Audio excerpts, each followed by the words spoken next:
the character that I struggled with the most was Camilla. Was this her decision at the end? Yes, with the email, because Well, I put myself in that. So let's say, because there's a whole host of assumptions, and you're thinking about, okay, if I was in a similar situation where I walked in and I caught my husband with another woman and I was able to get over that and move on.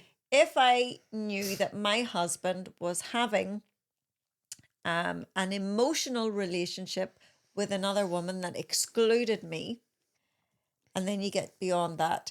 If you then take it forward that this emotional relationship was being played out right across the world on stage, and that you were, it was being beamed in, like she was at home watching that on television.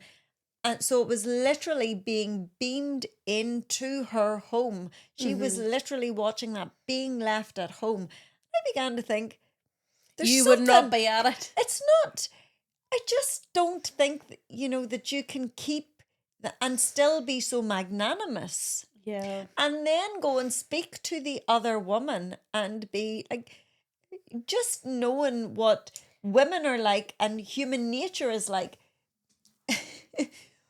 Would you be so calm? Would you go with your child? I'm talking generally. I'm not asking a personal question like that. Because I would have to dig deep here. No, I just think that that for me didn't come across as being authentic, believable.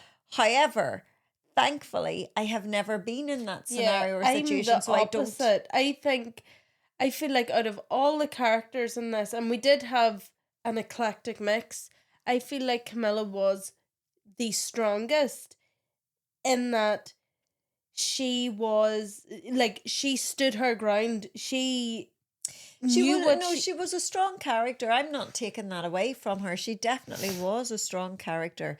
My point is, she wasn't a believable. Oh no, I did. I thoroughly thought that she was believable. But at the end of that, when she died and the email, and I started thinking, could I write an email like that to my girls? Hi, girls. But it linked back, they did promise her a song, and I don't care. When you die, make sure I have Daisy Jones's number.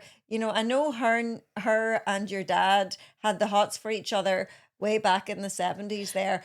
Pass that number on to your dad and make sure that they write me a song. Not a mission would I be thinking that on my deathbed.